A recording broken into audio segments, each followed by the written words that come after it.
Good morning, all, and thank you for tuning into this edition of El Cafecito. With us today, we have Dr. Trey Holik with the physics department. How are you doing this morning? I'm good. What? Great, great. So I'm excited to have you on today. Let's go ahead and get started. Sweet. Great. Rested with a cup of coffee. Yes, sir. Okay, first question. Let's get started. What is your go-to snack? My favorite candy bar is a Snickers, but we don't have many Snickers around the house. So we've got a jar of peanut butter that I just spoonful of peanut butter kind of go to. Oh, I think that's pretty fair. I do that on occasion. I'll sit there and I may have a little more than my fair share of peanut butter, but Yeah. Next question. What was your senior quote if you had one? So senior in high school? Yes. I think, okay. I graduated in 2002, so here he goes. We're the best. You know it's true. Senior class of 2002. Oh, I like it. Yeah, I can vibe with that. That's fair. It's a little better than some of the newer ones, A little bit more information. So we're the best. It wasn't so cocky because I graduated high school from a small town 8 miles east of San Angelo called Very Best. Okay, I've heard of it. Yeah, I went to Very Best. So we were the best. You know it's true. Senior class of 2002. I like that. Nice little play on words. Yeah. What fictional character would you like to meet? Fictional. The hard one. Yeah. What about Doctor Who? He knows the future, right? That'd be cool. Or knows all possible, not the future, but all possible outcomes. Oh, yeah. So then you get into the whole, like you want to know everything kind of thing, and just kind of like, I don't know. Not to me, rather than a superpower, super strength, yeah. To me, it's just a little bit more interesting. Oh, yeah. I can agree with that. What word would people use to describe you? Ooh.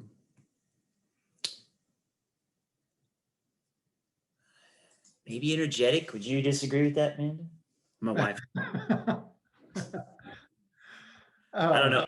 Maybe energetic. One word to describe me. Yes. Energetic. Yeah, energetic. All right. Okay. Serious question. Waffles or pancakes? Oh man, waffles. Pancakes just are so easy, and I have pancakes 90% of the time. But man, that waffle. See, I'll have to agree with you. I'm definitely much more of a waffle person. I don't know. Maybe I have a vendetta against pancakes. Not too sure, but I don't know. Maybe I like the texture. Yeah. What's one thing that you carried around during your childhood, such stuffed animal, a blankie? Childhood. I mean, like everywhere I went, I had a toy at that location or something. So I didn't have like a stuffed animal. Okay, when I was real young, I had a lovey. I don't remember it, but this lovey was the dishwashing glove. The yellow dishwashing glove. It was cool to the touch, and apparently I carried it all over the house. Loved it. That's cool. I actually had a teddy bear, and I still have him. Yeah.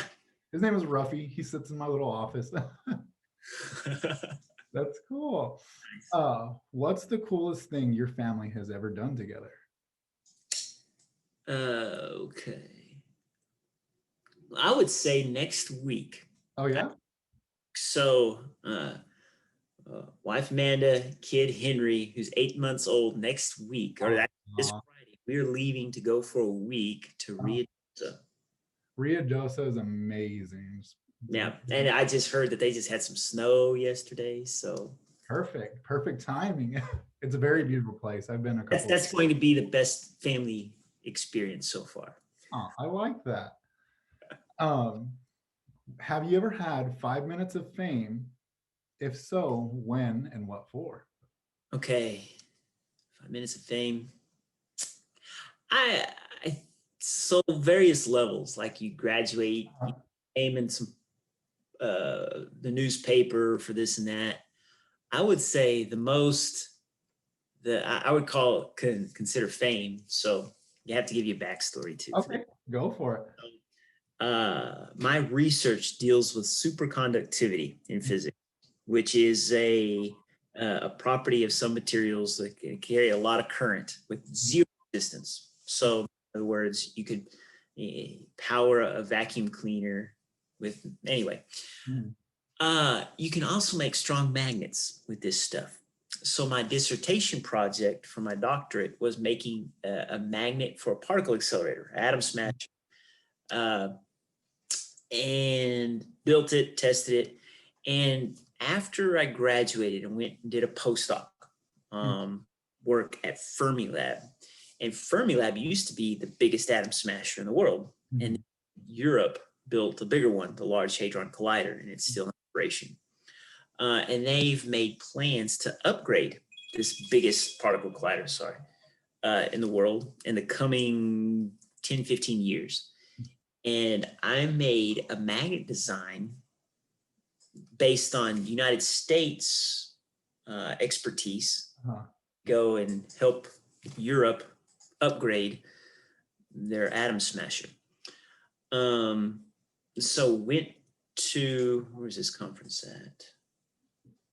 Denver. It was in Denver, a worldwide conference on superconductivity. And got invited to give a plenary talk, just a short 10-minute talk in front of an audience of 1,100 people. And these are the premier particle physicists of the world dealing with accelerators. And I went on the stage and talked about how these national labs in Europe had their designs for a magnet to upgrade the Large Hadron Collider, big collaborations, big efforts to make this new design. And I come along, I work a summer, and I make a design that's more efficient, in my opinion, better than theirs, and present it as if it's better than theirs, and they didn't like it. And it was hilarious to me. That's really, personally, I think that's amazing. That's really cool to be able to say that you were at the, be able to present to the top minds within your field. That is really cool. Yeah. And so they did allow me to publish the paper for it, but they redacted a lot of my findings. It's fine. It doesn't look very good if some postdoc from America can make a design. Fortunate, a little sad on that end, but I guess it, I would say on a global scale, that was the most cool. Small period of time. That's really cool. That's amazing. I'm sitting here just listening. I'm like, what? What would you say, or what would you consider as your fondest memory? Oh, of all time. Oh, fondest memory. Man, I've got too many good memories. Hard to. Growing up, sporting events, school, then getting married. Best day ever. We had our first son, our only son. I shouldn't say first, but Henry. That was an amazing day in the middle of COVID. Has there been, a lot of challenges trying to, raise a child during, so early on and then such a new setting? Yes and no, but having a newborn was not hard at all. You just stay home. Yeah. So it makes it really nice. So I've gotten to have a lot more time with him than I would have otherwise. So it's a blessing. That's wonderful. No, those are some really good, fun memories. I like that. And, of course, it is hard to try to pick one. So totally. Yeah. Like even yesterday, I have a really fond memory of working on the side yard and finishing an irrigation project. Really fond memory. Little victories here and there is what I like. Yeah. Okay. Now time to put you back on the spot. Yeah. Which meetings are better, in office or Zoom? Oh, office. Office? Face to face? Oh, yeah. Yeah. No, for sure. You say better. There's a lot more communication that can happen. Oh yeah, very much. In fact, Zoom is quality. I can see your facial expression. We're communicating real time, even though I can't see. Maybe you're talking with your hands, but no, for sure, face to face, you can see and tell inflection of voice, and to tell if somebody is frustrated. They're asking questions just to ask a question. The other thing is students are a lot more, I feel, ready to come talk to you or ask you a question if you're in your office. Oh yeah. Something quasi-official that you have to get through in order to set up a Zoom meeting or something. Like, sure, you can have office hours, but students usually are not available during your office hours, and you have to. So, but no, face to face for sure. I think I agree with you. I think they both have a little. Of course, they have pros and cons to each one. But definitely, I think as a student, I think I'm a person a little more receptive when I'm in a classroom setting, and it's a little bit, like you said, easier to. I've had a couple meetings after the semester.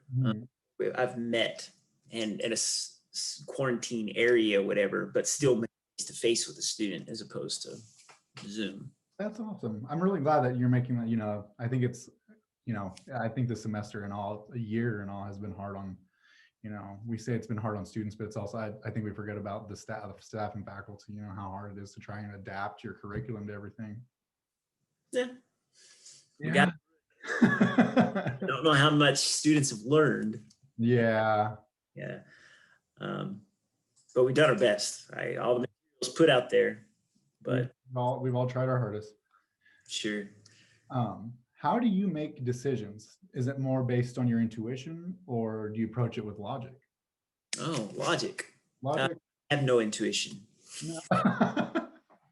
See, if I went with my gut, Amanda teases me all the time we pick for fun kind of stocks. Like, oh, this company's going to do really good. No. That's good. I picked the terrible. I have no intuition. No, but like I mentioned earlier, whenever I talk to a student or try and make a decision, I'm trying to pick up reasons why I would make the decision, not just, I think this is going to happen.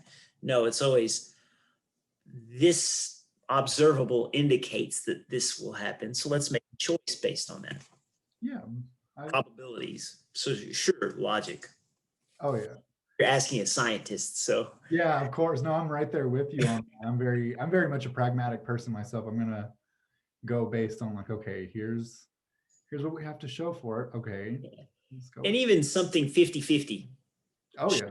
Leaves today or tomorrow. Okay. Well, there's still a lot of leaves on the tree left. I'm looking at tomorrow is a much better day. Yeah.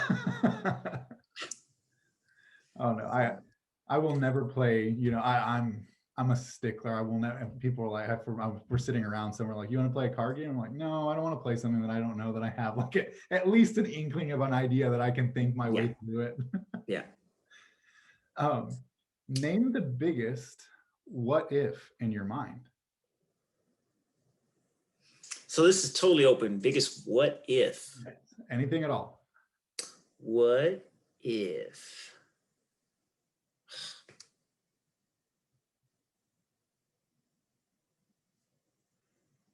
What if Jesus came back?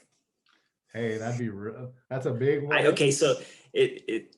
That's the answer to your question, but it screams, okay, well, so what if your what if comes true? Yeah. Then, so maybe, is that still part of the question? Oh, I think so. I think it falls in there. Yeah. It'd be a glorious day. Yeah. We're suffering. Every tear wiped away. Exactly. It'd be a great day. I lost my place. I'm so sorry. What was your quarantine routine? Oh, okay. Kind of still in it. No, stay at home. We did a lot of driving around. Just get or go sightseeing. Just look at houses. Then for grocery shopping, always did pickup orders. So just quarantine was actually did not watch that much TV because Henry, you either play with him or it was in the thick of the semester. So right, recording lectures. Yeah. Um, Toughie. not too much out of the ordinary. That's Besides, just didn't go to nearly as many family functions. yeah. Staying home, but And I nothing think ordinary. Matter of fact, Henry was born. We to get ready for him being born, we bought all the toilet paper we needed for several months. oh, When the shortage came, the you crisis of 2020, you were Amanda good. had us covered. There you go. That's the way to go. Yeah, yeah. Awesome. Where does your mind go when you're doing a monotonous task? Monotonous task. Truth be told, I don't feel like I have that many monotonous tasks that I do in the day. Everything is kind of special. Whenever I do something monotonous, like rake leaves or mow, usually I listen to a podcast. So even then, I'm still actively listening or trying to think. And I say that with social media, I'm on that probably way too much. So that doesn't leave your mind to wander. I'm actively thinking about rolling through. So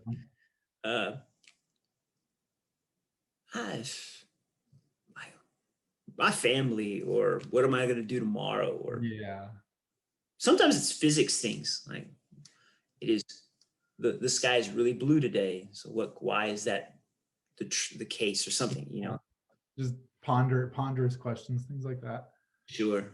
See, That's not a very good answer, sorry. No, not at all. I can agree with you on the podcast thing. At least I think I don't know if I'd call it disassociate, but I'll take the drive home on occasion, and it's a 3-hour drive, and I'll listen to podcasts, and it's just long stretches of road, and I'll forget where I am sometimes, and just like, because I'm just so invested in what I'm listening to, and it's just like I forget that I've gone through a town already, and I'm just kind of like on autopilot. Sure. Crazy.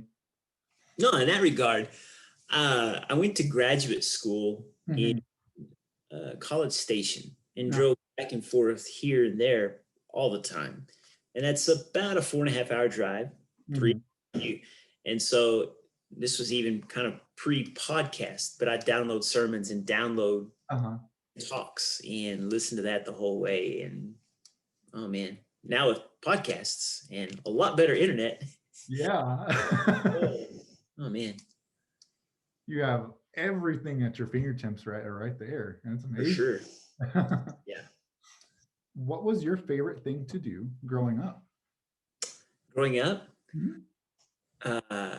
My favorite holiday was July 4th. Yeah. For July 4th, of course, fireworks, but my family had a tradition of spending the night at a park. And we'd camp. It'd be kind of the only day a year we'd camp out. And man, it was just a blast. And it was by camp out, it wasn't just my immediate family. It was big grandpa, grandma, aunts, uncles, all the cousins, Those were always one of my fondest memories as well. Just like getting time with all that family. You don't get to see them fairly much. So yeah, I like that. So I've got a lot of really fun July 4th memories. That's awesome. Can we hear one? Oh, got okay. One maybe. Yeah. I would say the one that sticks out in my mind is my uncles would always play croquet. Of course, while they're cooking, in between cooking, they'd play croquet. And the park we'd be at is really open field. And I don't know if you know croquet, but you can hit someone else's ball. You can take one of your strokes and hit the ball as far away as you can. And my uncles would get so mad. It'd be hilarious whenever one of them would knock another one far away. It was a hill, and so one actually went down to the bottom of the hill, where even if he swung as hard as he could, it would still take 3 or 4 strikes back on the course. And they were so mad. And they had all these special rules. Well, if you go down the end of the hill, you can pick your ball up and bring it here, or anyway. And of course, the rules would always be changing, always arguing. It is funny because all these uncles that were playing were all brothers, and you know how brothers can just get so brawl with each competitive. other. It's hilarious. And then the croquet turned into softball. We'd play softball. It's like an athletic, all right, something. Yeah, just some sort of competition to kind of get everybody going. Exactly. That's Some awesome. type of competition. I love that. Um, what modern invention do you believe could be heavily improved upon given enough time and effort? Heavily improved upon. Modern invention. I think they're doing it, but I think cars Oh, yeah. and transportation.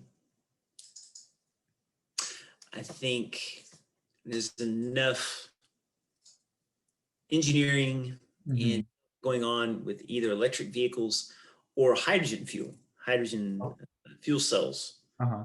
that the next 20 years, cars are going to be much, much different. Much more in the way of efficiency or Efficiency, comfort, autonomy, maybe that's the word. Mhm. How cars can drive themselves, and how even then, I think transportation, because you see the energy density stored in batteries high enough, we can have little personal helicopters or personal, Uh-huh. even how Amazon now can deliver packages in some large cities with drones. Uh-huh. I think there's some potential for drone technology and personal transportation to be transformed in a way. I mean, just like the Model T in 1900s transformed transportation from the horse and buggy. I think there's room to transform vehicle transportation. Oh yeah, I agree In with that that. regard, it hasn't changed in 100 years. We still have motors, things with wheels that move. I think, like you said in that, I think I've seen here and there the almost like, I don't know if it was Uber actually that's been toying around with the idea of like the personal helicopter, like you said, with that personal transportation that they've been kind of toying around. And that'd be really cool to say 10, 15 years from now that that's just like, Yeah, I think 10, 15 is a little still too near term. I think 20 years is when, so mark my words, 2040. I'll shoot you an email and be like, hey. You'll be moving from one place to another in a type of vehicle that you are not thinking about right now. Oh yeah, completely brand new. Yeah. When was the last time you were stumped by a problem? Then how did you solve it? This is one that I read in your questions, and right now, Henry, my son, is not sleeping. So this is a current problem. He sleeps, of course, but he does not want to sleep by himself in his crib, but he wants to be held. This is a problem we are currently trying to work on solving. We've got some resources. We bought a book, bought some materials to study and getting some advice, but this is an active problem that trying to solve. So that's kind of a real world life thing. Oh yeah. You look for resources, you look for counsel, advice, and of course, for school, it's a little different. A little hard. Or a little bit. Children don't necessarily come with instructions to a little bit of everything, huh? Yeah. Physics questions are a lot easier. Oh yeah. Concrete. There you go. It's trying to get a human to behave a way you want him to. A little tougher. It's hard. What has been the most rewarding moment of this year? Of this year? Yes. Most rewarding. Man, I would say the conclusion of this semester. Oh yeah. And not even the spring, because the spring, everyone went online. That wasn't so much a big deal. And not so much for me because I taught summer school. And that I transitioned straight into summer school. And then the break between summer and fall semesters was really short. So I went straight into preparing for fall, didn't really take a break. But past week has been glorious to breathe. Yeah, so I think everyone was just That on was the, in terms of my career as a professor, that was a high point. And also, I got tenure this past year. Was awarded tenure. It's that's a nice. nice little cherry on top of it. Yeah, Sure. Sure. I like that. And I think we were all under, various amounts of pressure. So I think it's just being able to decompress after all of it's really nice. Yeah. I don't know what I'm going to do for the full 2-month break. That's a lot. I know I'm trying to find I'm reading here and there, just for leisure at this point, Yeah. Yeah. Okay, serious question. Is oatmeal considered a soup? No. No? I mean, it's prepared hot. I mean, Yeah. Of course. Okay. How I make oatmeal. I like to a little bit less water. So it's a paste. Okay.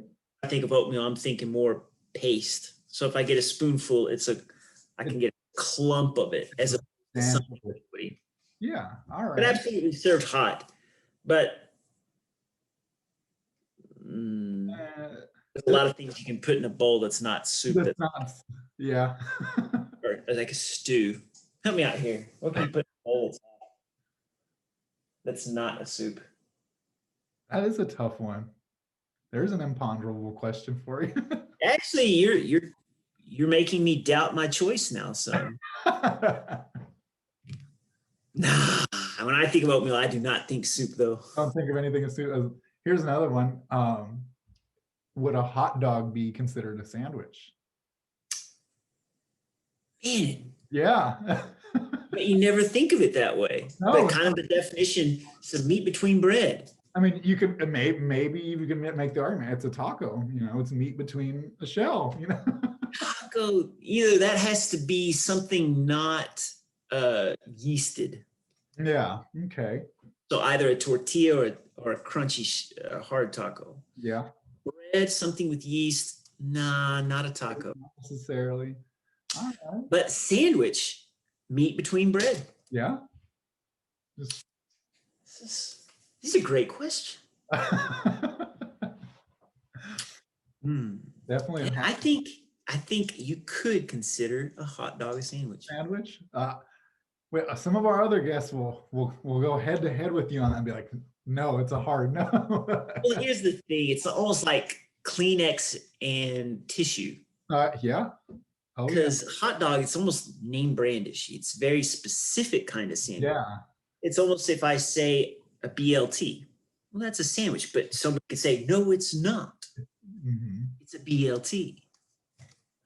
I can see that in that regard. Oh, yeah. A BLT is a sandwich. Oh. Okay, she says it's a BLT sandwich. Sandwich. All right. You're wrong again. No, it's unique. Or Dagwood. Yeah. Or a hamburger. Hamburgers. Yeah. Made to be had. A hard one. Absolutely, a hamburger would be a sandwich. I'd have to look up the definition of sandwich. If it means meat between bread. Yeah. Definitely. These are the real questions we need to be asking every day. What is the most satisfying small task you enjoy completing? Just sets off that, those. Yeah, I've done something. Here lately, I would say washing bottles. Oh, yeah? All of them have to do it every couple of days, but you can set up the little bottles nice on the rack and they're drying. Little task, pretty satisfying. That nice little serotonin drop in your head whenever a task has just been completed, you can say, I'm done. A little bit. Yeah, that's a small task. I like. For me, oddly enough, I find laundry very therapeutic. I enjoy folding laundry. Yeah, no, because you start with something messy, you end up with nice piles. Oh, yeah. Something very similar. You take dirty dishes and make some, maybe not dishes. I'm talking specifically these bottles. Bottles, yeah. They're orderly when you set them up to dry. Kind of clothes, you can have orderly piles. But. Yep, exactly. What is the best piece of advice you've ever given someone? I think all the advice I give is amazing. Yeah. Best advice. So individual students I give a lot of different advice to, and I can say what's the best advice to that student. But every student I give different advice to, you know. So like one student I'll say, you're very smart, but you don't know what you know. So in other words, you're able to understand things, but you think you understand them way before you actually do. So when I'll tell them, okay, you have to know yourself. There's levels of intelligence or something. So I'll go through a discussion about when you think that you're done studying, you're really not, and you should keep going, sort of talk. Or some I'll give the other advice. Look, you need to back off. The small 5-problem homework set that you spent 5 hours on, you do not need to spend 5 hours. More than that. Yeah.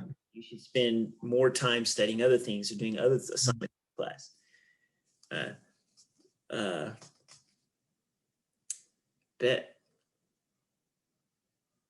Yeah, and then you could say, yeah, it's like some students would say you need to study more, and some you need to back off. Yeah, you're doing too much.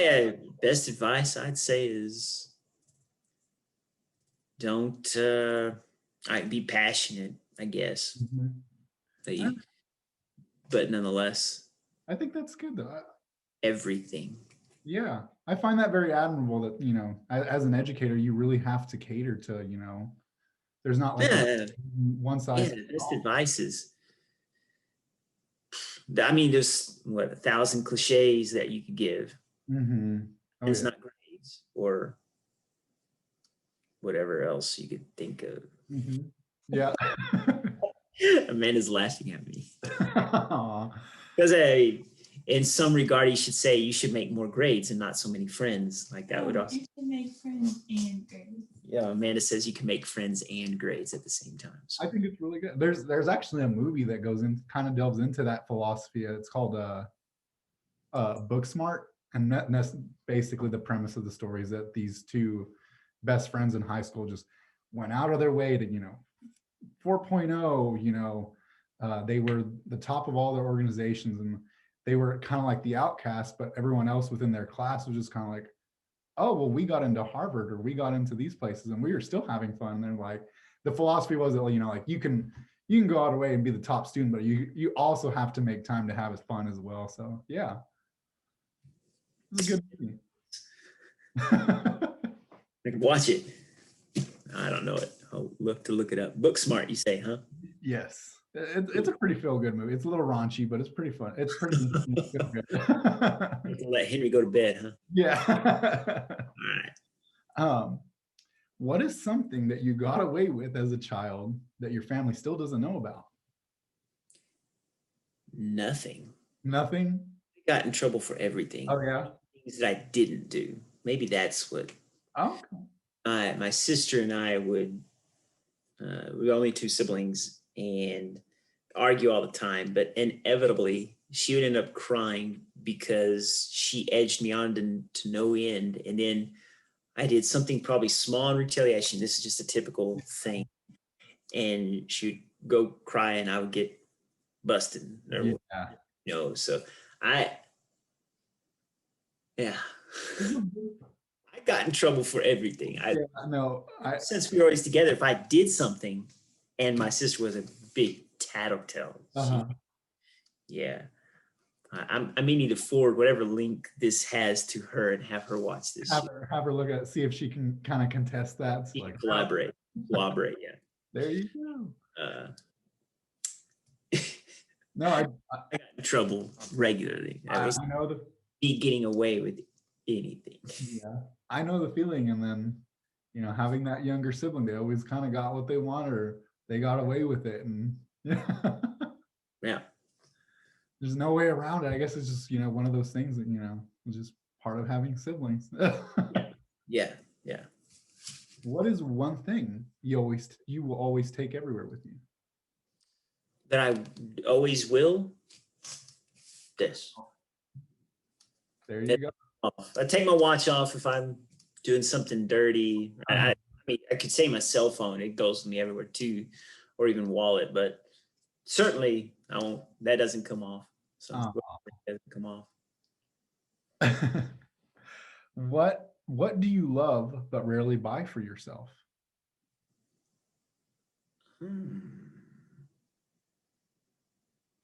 Blizzards. Blizzards? I think that's fair. Love blizzards. Just never. But I only get one like once 2 months. Mm-hmm. So I think it's that, I kind of think with me in that regard, it kind of falls in line with like not the concept, the notion of eating cereal. I will eat it in copious amounts for maybe a couple weeks and just won't touch it for months at a time. I don't know why that happens. I'm just kind of like, it's the only thing I want to eat for weeks at a time, and then all of a sudden I just don't want to have anything to do with it. Maybe it's, I don't know. Huh. No, I love eggs, so we eat eggs almost every morning. Eggs just a go-to. I enjoy it. That was for breakfast this morning. I fried some eggs. Nice. Yeah. What family traditions do you have? We're still kind of getting some, because with Henry, he's just now like 9 months old. So for Christmas, we're still wondering where we're gonna go here, go there. How are we gonna put the tree up? Yeah. In the house. Yeah, I got traditions from whenever I was really young. They'll do like for holidays, fireworks. Yeah, 4th of July. Yeah, or so also like I'm an avid hunter. I like to hunt. So opening day of deer season, I like to go hunting, or dove season, like those family traditions that I've had a long time from growing up. But yeah, we're still trying to figure out our family.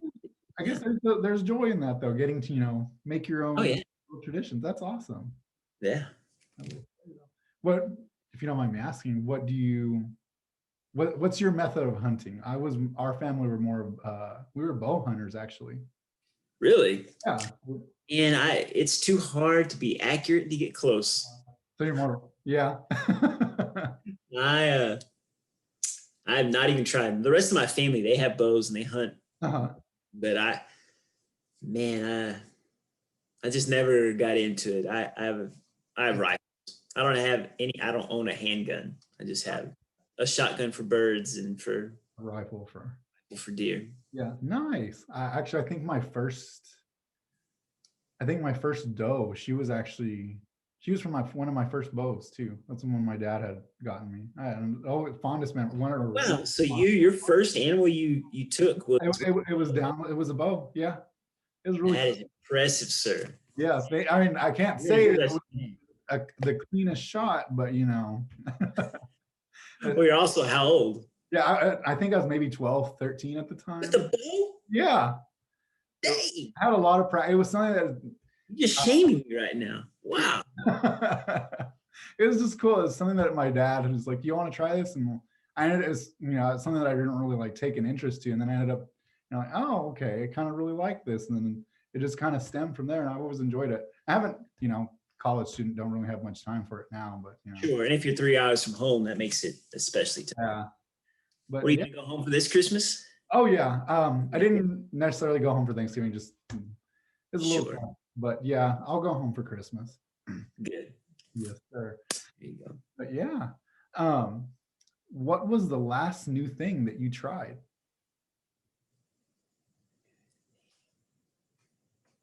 Oh man. Yesterday, I tried pureed apples with pureed chicken. Oh, that's chicken. Interesting concept. I have to say, it's really interesting. And I'll let you decide or figure out where that came from. I was like, is it for better or for worse, that combination? It was not so good. No.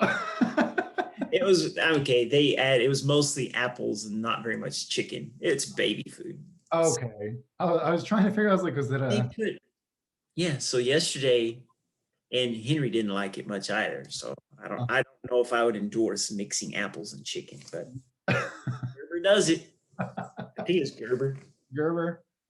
I don't know. There's some pretty interesting, baby food combinations out there. Yeah. No idea. No, but some of them are really good, like strawberry apple or something. Yeah, it's just. Even they put spinach in some of them, and they're still good. But chicken apple is just. I think that's a little tough one to make an argument for. I don't know that I could, argue putting apples and chicken together. No. So that was the latest thing that I've tried that was new. Okay. So you took one for the team. Now we know, we know for the better. You're welcome. What has been the best part of this semester? Aside from finishing it, Yeah. So as a faculty member, you're developing materials for your classes. You want to make the assignments, the activities, the homework, the exams, all geared towards what you want students to learn, these student learning outcomes. And it takes a lot of time to develop some of the materials. And this semester, for one of my classes, I went from not having taught it for the 3 or 4 years to putting it 100% basically online. And I worked a lot to develop some of these materials. And so one of the things I'm satisfied with is developing the materials for this course. One, because hopefully they are effective materials, and two, because they're online, they can be used in the future without any effort. So that's as a professor, one thing that I'm proud of or thankful for. What was the question exactly again? It was just anything that had the best part. Okay. The student organization in physics, we did keep it open. So we still things, albeit virtually, still had some activities, still did a can roll, and gave a lot of the foods to the RAM pantry. Yeah. The Concho Valley Food Bank. So we were able still to accomplish. That's awesome. I think that's great, considering all the kind of hoops and stuff that we've had to jump through this semester. And I think it's great that we've all, and again, I'm beating an old drum, but the faculty and staff here, and it's kind of like I'm inserting a plug, like, hey, I'm shouting everybody out kind of thing. But no, like deep down, it's really what's the word? It's really inspiring to see us all adapt and come together, and it's really nice. What trait do you consider defines your style of teaching? Showy. Showy? Yeah. Okay. What do I mean by that? Physics is everywhere. So in almost every class that I teach something with physics, I like to bring something with me, something to demonstrate. And a lot of these demonstrations or a lot of these physics concepts can be demonstrated in a real life kind of way. You can make a ball float, or you can make something float and simultaneously sink in physics. You can make light spread. You can make a rainbow. You can make a diffraction pattern on a wall based on your hair and a laser. There's just a lot of different. So I like to give some sort of fantastical showing of this is what reality is. This actually happens. And okay, now let's talk about why this happens. So my teaching style is, and even if I don't have a demonstration like that, and I'm talking about something more in a historical context. So let's say 50 years ago, this person did this experiment.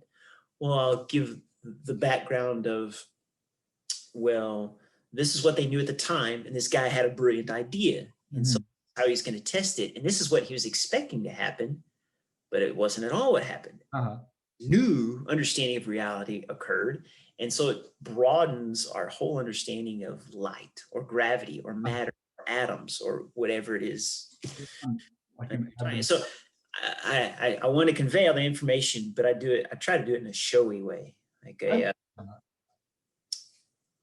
oh, that's amazing. You know, that's cool, kind of, or I never knew, or As a student, I think I appreciate, you know, and of course, you know, every professor or teacher has their way of teaching, but at least for, I mean, and I'm a nursing major, so when I can apply things, you know, like, you know, you tell me, oh, you know, someone has coronary artery disease, and like, you know, it's kind of like when you freeze a hose. I'm like, oh, okay, I can understand that concept now. When you put it in that, I mean, I don't know, but like using examples like that, I, as a student, I appreciate it in the way that I can kind of associate the material with, you know, just random things. sure.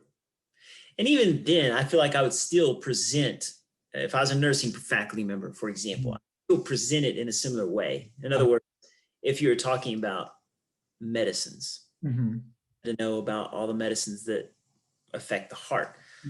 Well, I would go back, you know, maybe 50 years ago and say, well, these are the understanding of the heart then, and now you can treat it like a pump.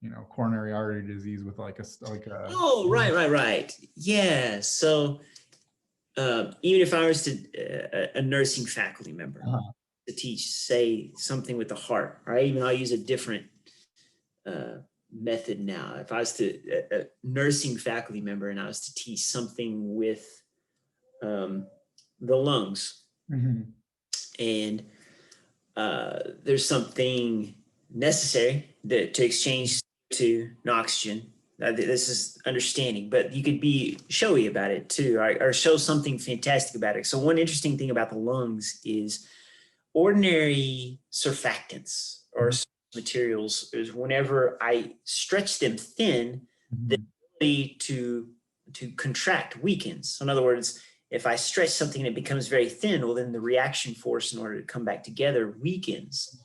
Whereas if I'm already small, it doesn't, ordinary surface materials would compact it even more sphere because it's already thicker and it wants to conglomp together. Like the surfactant of lungs is totally opposite of that. And it has to be, because the areolae in the lungs, if they get smaller and the surface or the little liquid that's on the surface of each area is there and it gets thicker, well, then it's going to collapse it. But the surfactant of the lung is very special in the sense that it does not do that. So whenever it gets smaller, it actually compresses it less. Areolae overexpand. Well, then even though it's really thin, the surface tension is larger and it compresses it. Okay. And this is an amazing thing about the lungs. I would emphasize this to students. And then from that perspective, what can I do to keep from someone to get pneumonia? What drugs could I administer to change that surfactant so that either liquids can be removed? Well, here are drugs that does all this. And so I would emphasize the fantasticness of the human body, or whatever, the lung, the heart, the liver. And this is the fantastic thing that it does. And so these are the ailments. How can you fix them? And this drug was developed this way, and it was amazing. I would always, the human body to me would be an easy thing to teach. Not easy in the sense that it's really easy to know how to diagnose issues or something, but easy in the sense that it's very interesting. Fantastic how some pieces of carbon stitched together can have a conversation and can build a computer, and it's amazing. So see, my approach as a student anyway is that, you know, and for me coming into college, it was so hard to find something because, you know, everything interested me, you know, philosophy, political science, aspects of physics. I don't think I have the necessarily capability to be well at it, but you know, my time and effort, man. It's just that it's effort. It's knowing that if I make myself sit down and put forth the effort, I can learn anything I want to learn. And you know, that's always been kind of thing. The whole aspect of the surfactant, I didn't know that. I didn't know that it worked as a way. As a nursing student, you may not be taught that. You're just going to be told these are the medicines that you watch out for. If they're not breathing well, you need to give this medicine. Or if they're breathing well, but their heart's, I mean, they're giving you all these, or look for this condition in the human. Uh-huh. Or they may tell you, well, if they're breathing this way, set them up right. Uh-huh. But okay, send them down. And it would be helpful. And if I was teaching these, I would teach you not just the what to do, but the why. Because to me, Yeah. that's the interesting thing. So lay them down flat so that the liquids in the lungs would go to one side, and the up. I mean, you have the cilia. I think that's the little fingers in the bronchial tubes are better able to move the liquid and to cough it out to make cough. So the why would make you a so much better nurse, because then you don't remember what, but if you know how the lung works, There you know to fix it. See, and that's really cool, like, because one of our final chapters within, I'm sorry, I'm going off on a tangent again, but like that was one of the aspects, and we got maybe a smattering of what, you know, I mean, because we were learning different upper respiratory infections, you know, asthma, COPD, Yeah. things like that, and we maybe touched on surfactant for just a minute, but I would never have known that. I just know it's a hydrophobic substance that, you know, coats the alveoli, things like that. But I didn't know that. That's really cool. Yeah, it's totally opposite of normal surface tension materials. Yeah. And it's totally necessary for your lungs not to collapse or to pop. That's really cool. I mean, thank you for that. Thank you for that. I can now apply that now. Thank you. How do you unwind after a long day? Ooh, I like to exercise, go for a walk, glass of wine. There you go. See, I'm hoping that as different aspects of the nursing program are quickly approaching my class schedule, that I won't have to sacrifice a lot of the aspects of, you know, exercising. You know, if I have to go at midnight, I'll find a way to do it. But, you know, I'm just hoping that it's not too much of a hassle where I just don't have as much time. From my perspective, it's purely anecdotal, just my experience, but I'm sure there's studies that show this too. But to me, if you have an evening free, afternoon free, say a 4-hour stretch, you'd be much more productive if you spend 30 minutes to an hour somewhere in the middle exercising.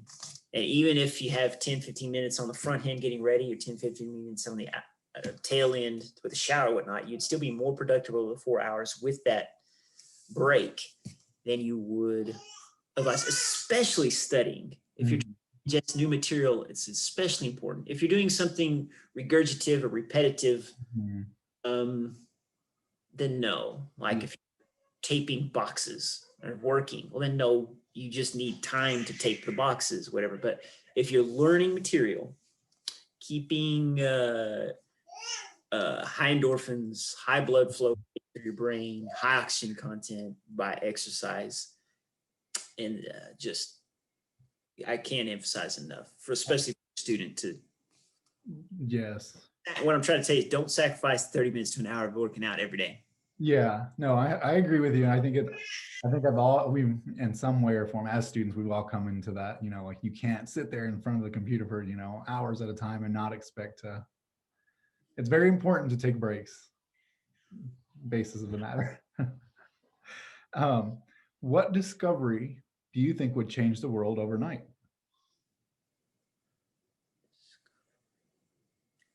Okay.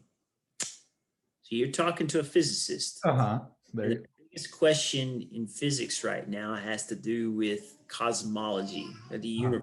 Why is so stars on the outer edges of galaxies rotate characteristically too fast? There's some gravitational pull in the middle of galaxies that we can't account for. And this unknown substance is called dark matter. And then there's other questions about it, like why does the universe expand so much more? So you look at planets kind of close and then they're moving away, or not planets, but stars close and they're moving away. And if you look at stars that are further out, they're moving away faster. And the cosmos, the galaxy, or not galaxy, but the universe is expanding. And why? And the plausible explanation is something called dark energy. So what discovery would change human history? To me, the physicist, it would be understanding those two. Now, that has zero implication for changing your life now. Not make computers run faster. It will not make us be able to have more renewable resources with energy or anything like that. But the same could be said about high energy physics and the effects that it's had on society today. So what I mean by that, I mean that what's probably the tool that's most helpful to your life right now, or a couple of them? I mean, I couldn't tell. I mean, a phone. A phone, sure. Internet. Yeah. Computing was developed, IBM and whatnot, for computing trajectories and for computing for science, to make simulations of where something would orbit up another planet or something like that. The internet was developed by high energy physics in order to transfer data from SLAC, which is the Stanford Linear Accelerator in California, to CERN, the big atom smasher in Europe. And so the internet was developed so that information translation back and forth between these two national labs. And then the technology in cell phone, the antenna, the screen, OLEDs, almost everything in medicine was developed by physicists trying to discover something new. Particle physics, they're trying to discover what's a quark, what's an electron, what's a neutron, what's a proton, what's a pion, what are all these particles that happen whenever I put things together. In order to do that, you have to develop magnets and detectors, and so your cell phone, your computer, they are byproducts, not directly, but indirectly, for funding for high energy physics and for physics ideas. And so even the way a solar panel works, the idea that you can take light or a single photon and it hit an atom and it knock an electron off, and I can collect that electron and make current out from a solar cell. Well, who's to say that we don't discover what dark matter, dark energy is, and learn to create the necessary, somehow understand it to the level where we can utilize it somehow. I don't know how. We don't know what it is, but See, you're a physicist, and so I really, what the heck is this thing that only interacts with gravity? Is this force field, this unknown energy that's in a vacuum, there's nothing there, but yet there's an energy associated to it that causes the cosmos to expand? I don't know, but if I did know, it would be really cool. It would be. I totally agree with you. I think there's so many concepts out there that I mean, for me, we're here now, let's say 100 years from now, 2000 or 200 years from now, this is common knowledge to someone, maybe of my, as a student in that time. And for me, I always enjoy that notion, maybe I may not benefit from this, but learning and, I don't know, that's just me, that like, maybe I don't know, I place such a heavy idea on knowledge, I guess, and knowing. It's like, it's a value of moving forward, I don't know. Yeah, I mean, there's other more tangible things that would have a lot more impact on our lives. Something, I mean, an injectable computer of some sort, a cellular computer that can destroy pathogens tropic level, something that you can inject yourself in a shot. So that would be a really cool thing. But I think, well, as you said, everything just essentially stems from physics. It's a lot of it, yeah. So MRIs, PET scans, CAT scans, X-rays, LEDs. I mean, everything, anything you can think of, just how we sonar, sonograms. That's physics. That's crazy. I mean, that's amazing. Yeah, I don't know. I can go on to a tangent with science. I'm more of like, I think my idea of intelligence comes from less of like, oh, well, I can kind of say this and know I know this, but I think mine is more based out of like an idea of curiosity, like a little bit of everything, spikes my curiosity. I'm like, I want to know, kind of thing. I want to know, I want to understand this, You should consider taking a physics class. Yeah. And I think that's a sad, we're going on to another thing. I think it's a sad thing about our societies, or maybe it's just an aspect of life, is that you have to choose one maybe not necessarily one, but maybe Sure. 1 to 2 of a field of study, and you're kind of stuck with it, I guess. And yeah, don't let that limit you. College is just that. It's a piece of paper that you get after a couple. Yeah. What you ingest and train yourself to know and to able to do it's your responsibility. Mhm. Like it's not your, so let your curiosity, I mean, you're a blessed man if you have the time to follow it. Yeah, exactly. And I think that's my fear, is that I don't want to become, I guess, sedentary in the idea that I'll ever want to just be okay with knowing what I know and never want to like continue to learn things. Just know I always want to continue learning. Yeah. What, to carry on, unfortunately, what event turned out to be really great? What event? Yes, and it can be anything. Past year, past lifetime? Anything.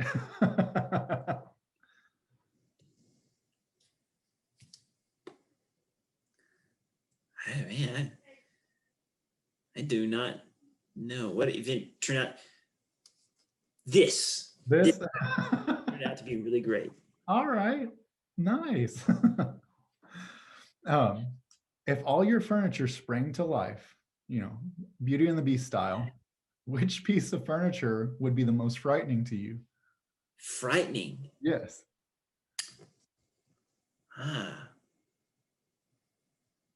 Amanda bought, Uh-huh. before we were married, a really, really nice white couch. Oh no. Since we've had it, we sit there all the time. We don't Uh-huh. have to work for it. And it got pretty, I mean, that couch has been through a lot. Uh-huh. A couple weeks ago, we paid for it to be cleaned. It looks great again, but Yeah. started to sit on it inevitably, and now it's starting to get a little dirty again. So I think has been well used and abused, and I think that if it could talk or walk, it would just say, "Enough! I'm sitting." Oh no. I think I'd have probably some choice words given to me by my couch as well. So I don't think we'd want to have a conversation with any of our furniture, really.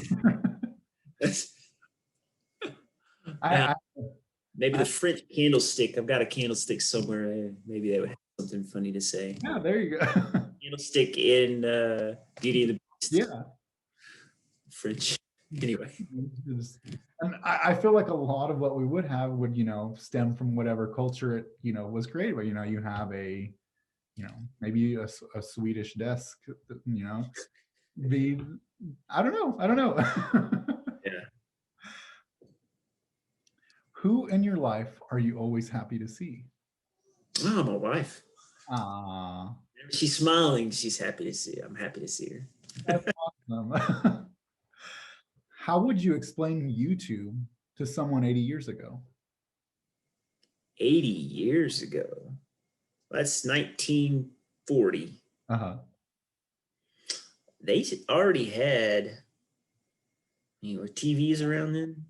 But maybe not TV. I know they had cinemas, well, movies. Really. Cinema. Okay. Yeah, that's right. Yeah, they had photographic film and whatnot. So I would just say that in the course of the next 80 years, we've gotten really good at making recording without any effort. You don't have to have film anymore. You just have to have a little box that you push a button and you can record yourself. And we have a really easy way to, just like the telephone, you have a wire where you can talk to someone across the world. Well, now you don't need a wire anymore. You just need wireless antenna. Yeah. And then I'd say it's a lot easier than using film to project an image on a screen.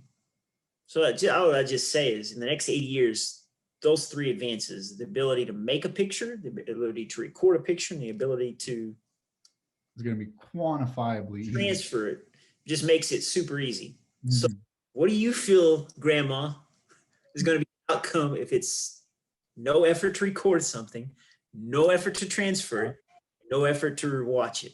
What's going to happen?